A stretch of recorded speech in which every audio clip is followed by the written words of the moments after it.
This was not a routine Senate speech.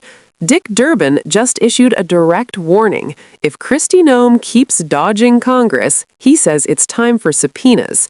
January 6th, mass deportations and DHS accountability just collided in one explosive moment. Now, Senator Durbin. Thanks, Mr. Chairman.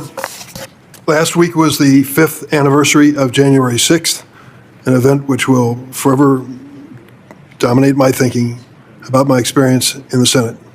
I was on the floor of the Senate, as were most of the senators here today, when we were asked to leave by the Capitol Police as quickly as possible. We filed out and went to a secure location.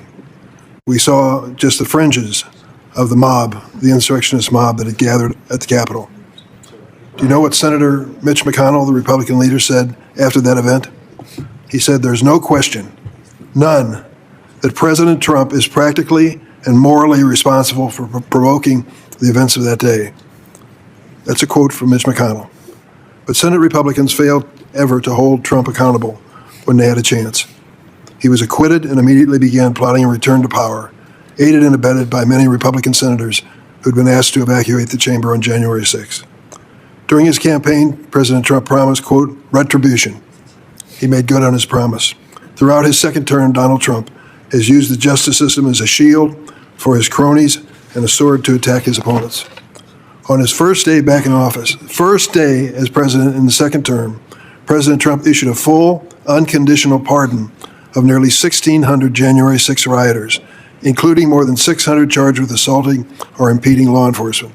It is the largest exoneration of a group of cop beaters in the history of the United States, and it was issued by President Trump on his first day of his second term. Their violent assaults against police officers resulted in injuries to more than 140 police officers, including traumatic brain injuries and smashed spinal disc. Next, Trump's political appointees led an unprecedented purge of dozens of career prosecutors and FBI agents who simply did their jobs and investigated and prosecuted this attack on the Capitol. Who replaced these dedicated public servants? People like Kash Patel, who called violent January 6 rioters, and I quote, political prisoners, and produced the so-called January 6 prison choir, which included many rioters who had violently assaulted police officers. And people like Ed Martin, who tweeted from the U.S. Capitol on January 6, and I quote, like Mardi Gras in D.C. today, love, faith, and joy, ignore fake news. Mr. Martin dismissed violence by January 6 rioters, saying, quote, listen to this quote, we have to have less judgment on somebody who hits a cop, close quote. And then there's a pardoned January 6 rioter, Jared Weiss. Attorney General Bondi hired Jared Weiss, a pardoned January 6 rioter, even though he was filmed urging his fellow rioters to kill police officers, those who were defending the Capitol. He shouted, quote, yeah, F him. Yeah, I'll kill him. I guess that qualified him to serve in the Department of Justice of this president.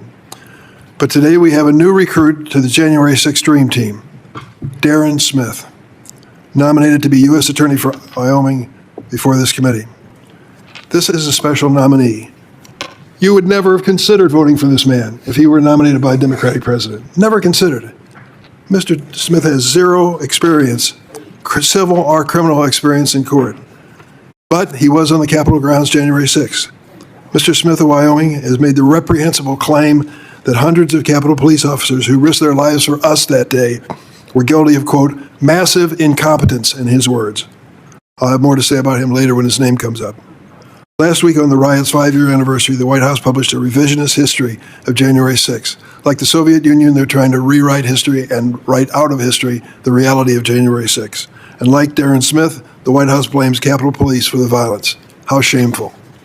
The White House claimed law enforcement who bravely defended us and our staff and visitors, quote, aggressively fired tear gas, flashbangs, and rubber munitions into crowds of peaceful protesters, injuring many and deliberately escalating tension, and, quote, turning a peaceful demonstration into chaos. We've all seen the videos. Will even one Republican senator condemn these despicable lies? When Donald Trump isn't whitewashing January 6th, he's targeting communities that didn't vote for him, like Chicago and Los Angeles and Minneapolis. Instead of deporting the worst of the worst, as promised, The Trump administration is rounding up tens of thousands of immigrants or people who look like immigrants with no criminal history. Judge Cummings, district court judge in the Northern District of Illinois, at one point asked ICE and DHS to produce a list of those who had been detained in the first round of Operation Midway Blitz. They produced a list of more than 600 names. Remember our targets? Our targets in this were made clear by the president over and over again. We're going after terrorists, criminals, all those who engaged in criminal conduct. That's what it was all about. So out of the 600, how many do you think had a criminal record of any kind? 6. 6 out of 16, 16 out of 600. 16 out of 600. 97% of those who were detained had no criminal record, and included in that list American citizens that ICE had detained in Chicago. 97%, no criminal record whatsoever. Instead of deporting the worst of the worst, they're creating a reign of terror in the African and the Hispanic communities in Chicago. You would think at some point in time this committee would have Secretary Noem before us. She's received more money than anyone in the history of that department, billions of dollars. She has now authorized the creation of tens of hundreds of new ICE agents who attack these communities. You'd think you had a few questions. There might be a few questions in Judiciary Committee. She had no time in the last calendar year to appear here. What's the history of the committee? History of the committee is this agency, DHS, is our responsibility. We're the ones who are supposed to hold this hearing. She's been too busy to attend. And I understand her complaint is if she comes, she can only come for an abbreviated period of time, limited questions. She doesn't have enough time to bother with this committee. That is an insult to every single one of us, Republicans and Democrats. And I want to tell you point blank, she's got the time and needs to be held accountable for what's happening with that agency. We have problems in cities across America where they've descended upon them, and I happen to represent one of them in Chicago. When I was chair of this committee, it was my job to call Secretary Mayorkas and give him the bad news. He had to appear every year before this committee. 10-minute rounds of questions. I told him it'd be the worst day of his life, but he had to do it. He had a legal, moral, and constitutional responsibility. Secretary Noem does not believe she has that responsibility. It's about time for her to come and for us to accept our responsibility to ask questions. Mr. Chairman, I know you've been pushing on this issue, so I'm not pointing to you individually, but I do want to tell you, it is time for Secretary Noem to come or to step down from this position. I yield the floor. Before we go to the vote, and everybody's here so we can have the votes, but you bring up an appropriate issue. As I said in my last statement before our Christmas break, that we had asked her to come twice, and we're asking her to come again. I think we're making great progress. I